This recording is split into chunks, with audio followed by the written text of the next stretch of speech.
ಸ್ನೇಹಿತರೆ ನಮಸ್ಕಾರ. ನನ್ನ ಯೂಟ್ಯೂಬ್ ಚಾನಲ್ನ ಸಬ್ಸ್ಕ್ರೈಬ್ ಮಾಡಿ. ಸ್ನೇಹಿತರೆ, ಇದು ಮೈಸೂರು ಬದನೆ ಅಂದ್ಬಿಟ್ಟು ನೋಡಿ, ಇದರದ್ದು ವಿಡಿಯೋ ಅಪ್ಲೋಡ್ ಮಾಡಿದ್ದೆ ಮುಂಚೆ. ಈಗ ನೋಡಿ ಇದರ ಪರಿಸ್ಥಿತಿ ಹೆಂಗಾಗಿದೆ ಅಂದರೆ ಎಲ್ಲ ನೋಡಿ ಈ ಥರ ಬಿದ್ದೋಗ್ಬಿಟ್ಟಿದೆ. ಈ ತುಂಬ ಮಳೆ ಸ್ನೇಹಿತರೆ, ಮಳೆ ಹೋಯಿತು. ಮತ್ತು ಗಿಡ ತುಂಬ ಹೈಟ್ ಬೆಳೀತು, ಹೆಚ್ಚು ಕಮ್ಮಿ ಒಂದು 5 ಅಡಿ ಹೈಟ್ ಬೆಳೀತು ಸ್ನೇಹಿತರೆ. 5 ಅಡಿ ಹೈಟ್ ಬೆಳೆದು ನೋಡಿ ಎಲ್ಲ ಈ ಥರ ಆಗೋಗ್ಬಿಟ್ಟಿದೆ. ಎಲ್ಲ ಮಲ್ಕೊಂಬಿಟ್ಟಿದ್ದೆ. ಈ ಸಲ ಇದರಲ್ಲಿ ಲಾಸ್ ಆಗೋಯ್ತು ಸ್ನೇಹಿತರೆ. ಹಾಕಿರೋ ಖರ್ಚು ಕೂಡ ಹುಟ್ಟಿಲ್ಲ ಇದರಲ್ಲಿ ಈ ಸಲ. ನೋಡಿ ಗಿಡ ಮಾತ್ರ ತುಂಬ ಚೆನ್ನಾಗಿ ಬಂತು. ಒಂದು 5 ಅಡಿ ಹೈಟ್ ಬೆಳೀತು ಸ್ನೇಹಿತರೆ. 5-5.5 ಅಡಿನೇ ಹೈಟ್ ಬೆಳೀತು. ಬಟ್ ಏನು ಮಾಡ್ತೀರಾ, ಒಳ್ಳೆ ರೇಟ್ ಸಿಗಲಿಲ್ಲ. ಜೊತೆಗೆ ಸಿಕ್ಕಾಬಟ್ಟೆ ಹುಳ. ನೋಡಿ ಇಲ್ಲೇನಿದೆ, ಇದು ನೋಡಿ ಕಾಣ್ತಾ ಇದೆಯಾ, ತೂತ ನೋಡಿ, ಇಲ್ಲೆಲ್ಲ ಬರೀ ಹುಳಗಳೇ.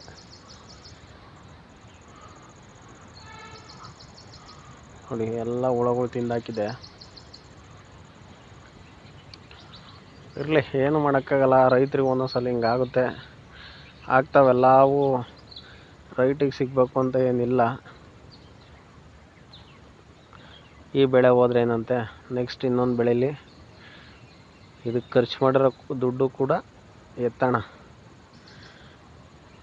ಏನಂದರೆ ಇದು ಒಂದ್ಸಲ ಅನುಭವ ಆಗುತ್ತೆ ಸ್ನೇಹಿತರೆ. ಹೌದು,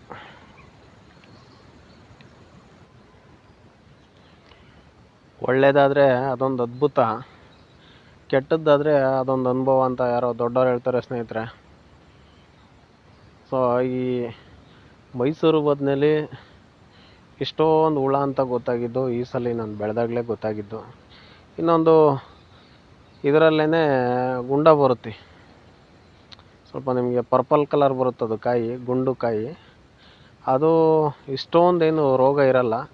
ರೋಗ ಅಂದರೆ ಇಷ್ಟೊಂದು ಹುಳ ಇರಲ್ಲ. ಅದಕ್ಕೂ ಈ ಮೈಸೂರು ಬದನೆಗೂ ನೋಡ್ಕೊಂಡ್ರೆ, ಮೈಸೂರು ಬದನೆ ಸ್ವಲ್ಪ ಒಂದು 5-10 ರೂಪಾಯಿ ಜಾಸ್ತಿ ಇರುತ್ತೆ ಕೆಜಿಗೆ ರೇಟು. ನೀವು ಉಂಡು ಬದನೆ ಒಂದು 5-10 ರೂಪಾಯಿ ಕಮ್ಮಿ ಇರುತ್ತೆ ಕೆಜಿಗೆ. ಸ್ವಲ್ಪ ಹುಳ ರೋಗ ಕಮ್ಮಿ, ಅದಕ್ಕೆ ಹುಳಗಳೆಲ್ಲ ಕಮ್ಮಿ. ಹಂಗೊಂದು ವೇಳೆ ಒಂದೊಂದು ಅಕಸ್ಮಾತ್ ಏನಾದರೂ ಉಳ್ಕ ಇದ್ರೂ ಕೂಡ ಅದು ಕಾಣಲ್ಲ, ಅಷ್ಟು ಬೇಗ ಎದ್ದು ಕಾಣಲ್ಲ ಅದು. ಇದು ಮಾತ್ರ ತುಂಬ ಎದ್ದು ಕಾಣೋ ಸ್ನೇಹಿತರೆ. ನೋಡಿ ಎಲ್ಲ ಬದನೆ ಕೀಳ್ದೆಲ್ಲ ಎಲ್ಲ ಹಣ್ಣಾಗ್ಬಿಟ್ಟೈತೆ. ನೋಡಿ ಎಲ್ಲ ಮಲಗಿಬಿಟ್ಟೈತೆ ನೋಡಿ ಸ್ನೇಹಿತರೆ. ಇದು ಬೀಳಾಗ ಹಾಕಿದರೆ ದಾರ ಕಟ್ಟಬೇಕು ಸ್ನೇಹಿತರೆ. ಅಲ್ಲೊಂದು ಕಡ್ಡಿ ನಿಲ್ಲಿಸ್ಬಿಟ್ಟು ದಾರನ ಕಟ್ಟಬೇಕು ಬೀಳ್ದಂಗೆ. ನಾವು ಈ ತೆಂಗಿನ ಗಿಡದಲ್ಲಿ ಹಾಕಿರೋದು. ಇದ್ರದ್ದು ಮೊಟ್ಟೆ ಬಿದ್ದರೆ ದಾರ ಎಲ್ಲ ಕಟ್ಟಾಗೋಗುತ್ತೆ. ಹಂಗಾಗಿ ನಾವು ದಾರ ಹಾಕೋಕ್ಕಾಗಿಲ್ಲ.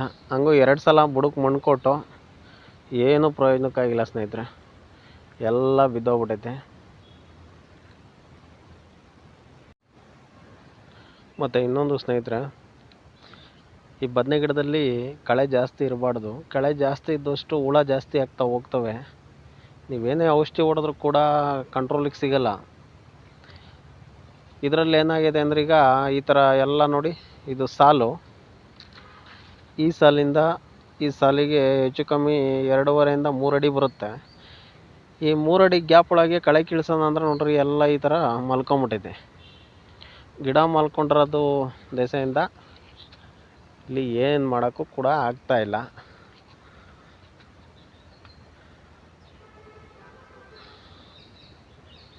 ಸ್ವಲ್ಪ ರೈಟ್ ಬೇರೆ ಕಮ್ಮಿ ಆಗಿರೋದ್ರಿಂದ ಈ ಸಲ ಎಲ್ಲ ಕೈ ಬಿಟ್ಬಿಟ್ಟು ಇದಕ್ಕೆ ಫುಲ್ಲು ಈ ಸಲ ಅವರೇ ಹಾಕ್ಬಿಡ್ತೀನಿ ಸ್ನೇಹಿತರೆ. ಇದರಲ್ಲೇ ಡ್ರಿಪ್ಪು ಕೂಡ ಇದರಲ್ಲೇ ಇದೆ, ಬದನೆ ಗಿಡಕ್ಕೆ ಮಾಡಿರೋದು. ಇದೇ ಡ್ರಿಪ್ ಸಾಲಿಗೆ ಅವರೇ ಹಾಕ್ಬಿಟ್ರೆ ಚೆನ್ನಾಗಾಗುತ್ತೆ ಅಂತ ಅಂದ್ಕೊಂಡಿದ್ದೀನಿ. ಅವರೇ ಹಾಕಿದ್ರೆ ನಿಮ್ಗೇನು ಲಾಸ್ ಆಗೋಲ್ಲ ಸ್ನೇಹಿತರೆ. ಅದು ಹಸಿಕಾಯಿ ಬೇಕಾದರೂ ಮಾರಾಟ ಮಾಡ್ಬೋದು. ಬೇಡ, ನಾನು ಹಸಿಕಾಯಿಗೆ ರೇಟ್ ಇಲ್ಲ ಅಂತಂದರೆ ನೀವು ಒಣಗಿಸಿ ಅದನ್ನು ಬೇಳೆ ಕೂಡ ಮಾಡಿ ಮಾರಾಟ ಮಾಡ್ಬೋದು. ಮತ್ತು ತೊಗರಿಲೂ ಏನು ಲಾಸ್ ಆಗೋಲ್ಲ. ತೊಗರಿ ಕೂಡ ಹಾಕ್ಕೋಬೋದು. ನೋಡಿ ಈ ಥರ ಇದೆ.